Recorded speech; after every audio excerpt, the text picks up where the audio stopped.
എല്ലാവർക്കും നമസ്കാരം. ഞാനിവിടെ സംസാരിക്കാൻ പോകുന്നത് ശ്രീനാരായണ ഗുരുവിനെ കുറിച്ചാണ്. ആധുനിക ഭാരതം കണ്ട ഏറ്റവും വലിയ തത്വചിന്തകനും കേരള നവോത്ഥാന ചരിത്രത്തിലെ അതുല്യനായ സാമൂഹിക പരിഷ്കർത്താവുമായിരുന്നു ശ്രീനാരായണ ഗുരു. ഈ 2024 നാം എന്തിനാണ് ഗുരുവിനെ പറ്റി സംസാരിക്കുന്നതെന്നും ഗുരു ആരാണെന്നും ഇന്നത്തെ തലമുറയ്ക്ക് ഒരു സംശയം തോന്നാം.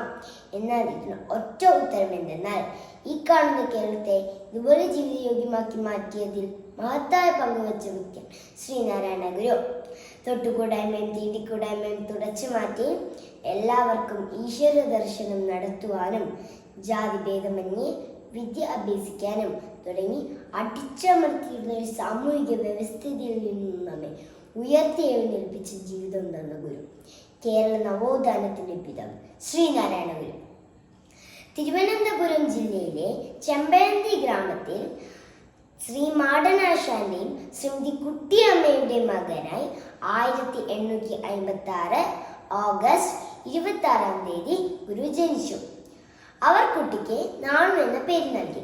നാണുവിന്റെ കുട്ടിക്കാലത്തെ പ്രധാന വിനോദങ്ങൾ താഴ്ന്ന ജാതിക്കാരെ പോയി തട്ടിട്ട് തീണ്ടലും തൊടിയിലും പറയുന്ന ഉയർന്ന ജാതിക്കാരെ തൊട്ട് അശുദ്ധമാക്കുക എന്നായിരുന്നു.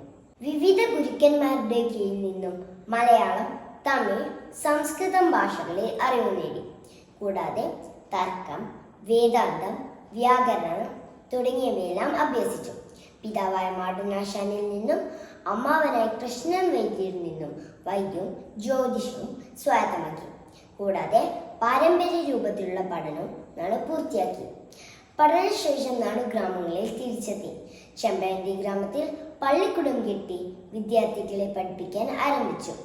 അധ്യാപക വൃത്തി അദ്ദേഹത്തിന് നാണുവാശൻ എന്ന പേര് നേടിക്കൊടുത്തു. ആ കാലത്ത് ജനങ്ങൾ നേരിട്ടിരുന്ന ഏറ്റവും വലിയ വെല്ലുവിളിയായിരുന്നു തീണ്ടൽ, തൊടിയൽ മുതലായ അനാചാരങ്ങൾ. താഴ്ന്ന ജാതിക്കാർക്ക് മാറുമറക്കാനും ഈശ്വരാരാധനം നടത്തുവാനും കഴിഞ്ഞിരുന്നില്ല.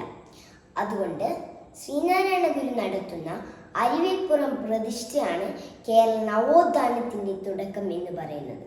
അവിടെ ജാതിഭേദം, മതദ്വേഷം ഏതുമില്ലാതെ സർവരും സ്വരണത്തേന വാഴുന്ന മാതൃകാ സ്ഥാനമാണിത് എന്ന് എഴുതി വെച്ചു. അധംകൃത ജനവിഭാഗത്തിന്റെ ഉന്നമനത്തിന് നാന്ദി കുറിച്ച മുഖ്യ സംഭവങ്ങളിൽ ഒന്നായിരുന്നു ഇത്.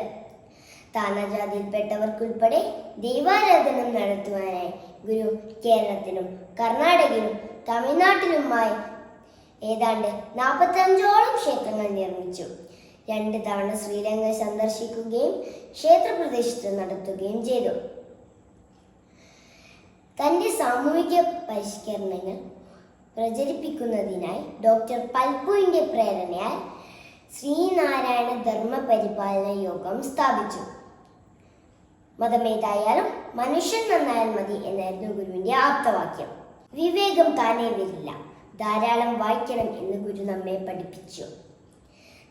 എണ്ണിയാൽ ഒടുങ്ങാത്ത സൽപ്രവൃത്തികളിലൂടെയും പറഞ്ഞാൽ തീരാത്ത സാമൂഹിക പരിഷ്കരണങ്ങളിലൂടെയും ഒരു നാടിനെയും നാട്ടുകാരെയും ഉയർത്തിയെഴുന്നേൽപ്പിച്ച് ഒരു സാമൂഹിക പരിഷ്കർത്താവ്. ഒരു ജാതി, ഒരു മതം, ഒരു ദൈവം മനുഷ്യന് എന്ന ഗുരുവിന്റെ ആപ്തവാക്യങ്ങൾ ഓർമ്മിപ്പിച്ചുകൊണ്ട് ഞാൻ എൻ്റെ വാക്കുകൾ ഉപസംഹരിക്കട്ടെ. നന്ദി, നമസ്കാരം.